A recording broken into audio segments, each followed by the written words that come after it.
পীরগঞ্জে 10 kilometre সড়কের দুধারে কৃষ্ণচূড়ার চারা রোপণ কর্মসূচির উদ্বোধন করা হয়েছে। ঠাকুরগাঁয়ে 10 লাখ গাছের চারা রোপণ কর্মসূচির অংশ হিসেবে পীরগঞ্জে 10 কিলোমিটার সড়কের দুধারে কৃষ্ণচূড়া গাছের চারা রোপণ কার্যক্রম শুরু হয়েছে। শনিবার দুপুরে পীরগঞ্জ সাগনি পাকা সড়কের সাগনিতে চারা রোপণ কাজের উদ্বোধন করেন উপজেলা নির্বাহী অফিসার রকিবুল হাসান।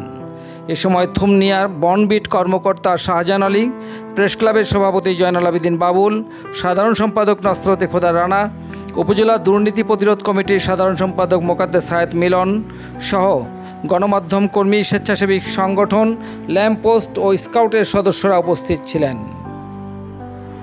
টোটাল 10 লক্ষ চারা রোপণের উদ্যোগ আমাদের জেলা প্রশাসক স্যার নিয়েছেন। তারই অংশ হিসেবে আমাদের পীরগঞ্জ উপজেলায় আমরা ঠাকুরগাঁও জেলা পরিষদের সহযোগিতায় এখানে গাছের চারা রোপণ করছি। তো আমরা আমাদের এই সাগনি ব্রিজের এই অংশ থেকে যে রাস্তাটা আমাদের পীরগঞ্জ শহরের দিকে যাচ্ছে, সেই রাস্তার দুই পাশে আমরা এই কৃষ্ণচূড়া গাছ লাগাচ্ছি। এখানে উপস্থিত রয়েছেন আমাদের বন বিভাগের কর্মকর্তাবৃন্দ, উপস্থিত রয়েছেন আমাদের প্রিন্ট ইলেকট্রনিক মিডিয়ার সাংবাদিকবৃন্দ, আমাদের স্কাউট সদস্যবৃন্দ, আমাদের ল্যাম্পপোস্টের যারা গাছের চারা বিভিন্ন সময় লাগিয়ে থাকে সেই ল্যাম্পপোস্টের সম্মানিত সদস্যবৃন্দ, সকলকে আমি উপজেলা প্রশাসনের পক্ষ থেকে কৃতজ্ঞতা ও শুভেচ্ছা জানাচ্ছি। এবং আমরা চেষ্টা করব যে এই গাছগুলো যেন খুব যত্ন সহকারে এখানে থাকতে পারে, যাতে করে এই এলাকা পুরো সবুজের সমারোহে ভরে যায়। ধন্যবাদ সবাইকে। আমরা টোটাল 10টি ইউনিয়ন এবং পৌরসভাকে কাভার করার জন্য 10 কিলোমিটার জায়গা আমরা একটা আইডিয়া করেছি, যে বিভিন্ন স্থান নির্ধারণ করেছি।